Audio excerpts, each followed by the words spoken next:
What's up, guys? How you doing? Hope you're having a good day. So we got the new DJ Khaled album, God Did.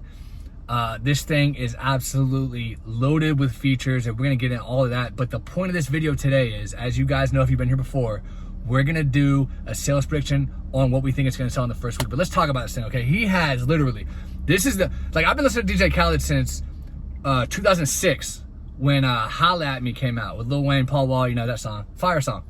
And then We Taking Over, probably one of the best rap songs of all time with Lil Wayne. You guys already know. My Sprite Easter Pink, enough said. So I've been a DJ Khaled fan for a long time, not necessarily for just him as a person, but for what he brings to the table as an accumulation. The artists he brings together, the songs that he structures. He's almost like a composer, if you will.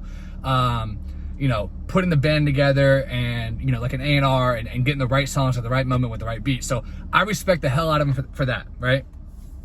And I will admit that his last 5 albums have not been very good. I mean, each one, the good thing about it is each one has, you know, 2 or 3 songs you're like, okay, this is fire.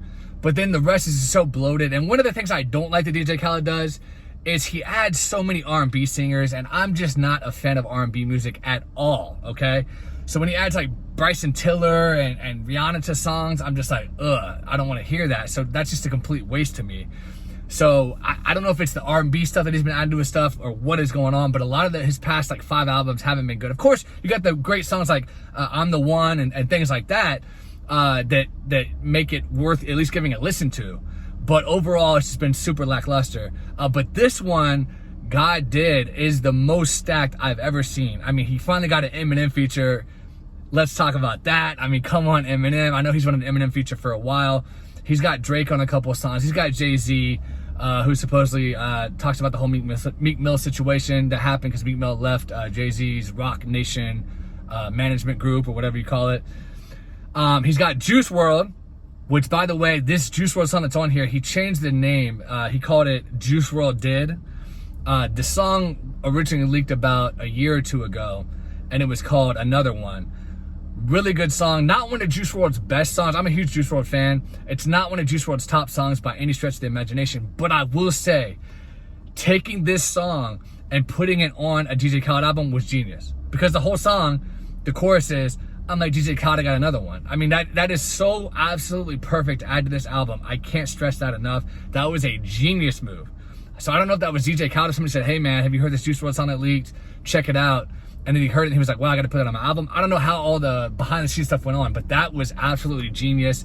One of the best fits for any song on this album by far. That was just genius. And by the way, this just goes to show the star power of Juice WRLD has. If you go on, I haven't checked Spotify or Apple Music yet, but I was just looking at YouTube where he uploaded all the tracks for the album. That song is the 3rd most played song right now. Think about that. All the songs that are loaded with features, like the only 2 that are ahead of it is the Eminem song and I think it was a Jay-Z Drake song that was the other 2 that were above it, but everything else is below the Juice WRLD song in streams. That's not even close. That's crazy to me. That just goes to show Juice WRLD, you know, his memory and legacy will live on a long time, and his fans are hardcore fans, so that's absolutely amazing. But anyway, he's also got, you know, Nardo, Wig, 21 Savage, everyone on the album. So let's go ahead and get into the numbers. What do we think it's going to sell in the first week? Because I can talk about this thing forever. So I did a prediction on his last album. You guys can go check that out. It's on my channel somewhere. And I was pretty close. I think I said I didn't think he was going to hit 100K, and then he somehow managed to barely hit 100K. On that one. So this one's tough. I'm thinking in my head, what is he going to sell in the first one? Because he did have the hit, right? He did have the hit with Drake and Lil Baby, which, by the way, I don't care for that song. It's a very boring song. But it charted at number 5, and he didn't wait to try to get another hit. He just went ahead and pushed the project out. So I think that's in his favor. I think if he would have waited a few months to try to get another hit that was bigger, I think that song would have fell off the chart, and then it would have hurt his sales. But because he just went ahead and pushed it out, I think he's going to sell 80 to 90K in the first week. That's what I'm thinking. That's what my gut is telling me.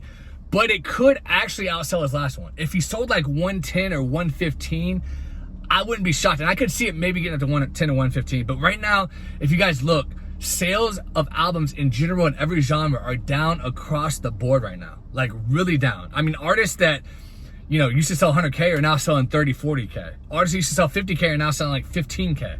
So they're down across the board. So I do think he could go 80 to 90.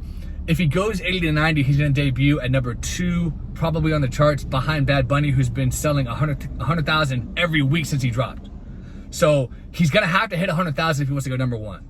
If he doesn't hit 100,000, he's gonna be pissed. Because I remember when Tyler the Creator beat him barely, and he debuted number 2, he was really fierce about that. So if he gets beat by Bad Bunny, that would be quite the funny little scenario. But here's the thing, like I said, if he hits the 110, 115, he'll go number 1. If he hits my initial prediction of 80 to 90, he's gonna go number 2 or number 3. So let me know what you guys think in the comments. Do you think he's gonna go number 1? What do you think of the album? If you've never been here before, please subscribe, give me a like. Again, I appreciate you guys watching as always. Have a good weekend. Talk to you guys later.